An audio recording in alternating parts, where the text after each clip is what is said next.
DJ Hustle. DJ Hustle. Music.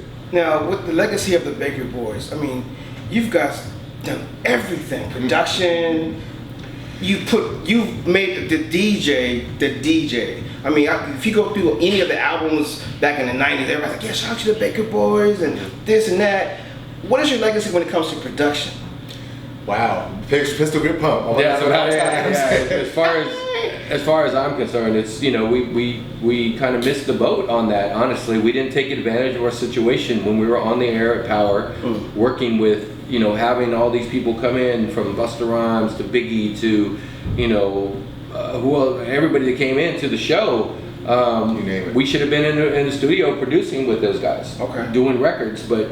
You know, we kind of shunned away from that because we didn't want to feel like we were forcing ourselves onto them to, like, you know, to ask and swing on nuts. Yeah, basically. We're not big nut swingers. Yeah. Set it down.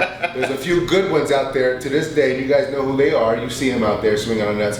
We want to have a legitimate, honest relationship, working relationship with these artists. We want to help them, support them in their careers. Right. We want to create those relationships. So now maybe we can go back to Pharrell, and maybe we can go back to Busta Rhymes, and maybe work with OT Genesis because he's signed to Busta Rhymes.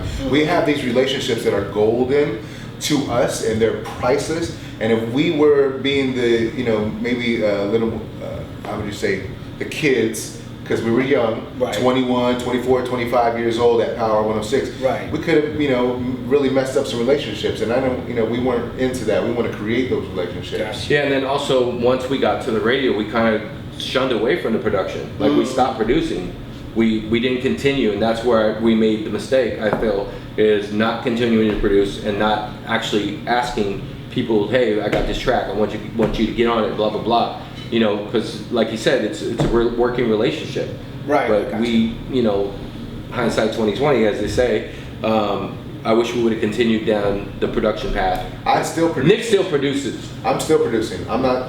Don't stop. I haven't stopped. You know, back in 2005 or something like that, I had an influx of money and I repurchased a bunch of equipment and I started producing. I started really working with MIDI for the first time ever in 2005. Yeah. And that was a scary thing for us to make that light jump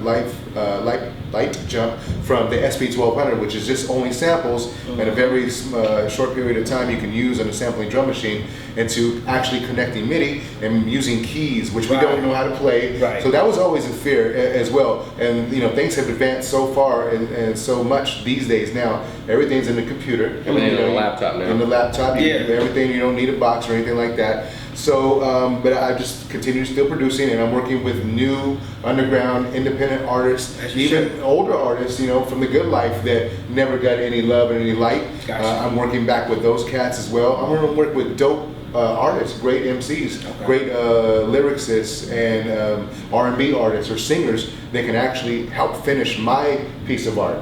Because when you're a producer, you're literally creating a blank canvas, so to speak, for the artist to come in and really fill in the colors and all those things. And I've been, you know, trying to learn throughout these years of how to continue to produce and make things that are comparable, that can stand up next to some of these dope producers out there. So still work in progress, and we haven't had that new breakthrough in 2019 yet, but I'm not done.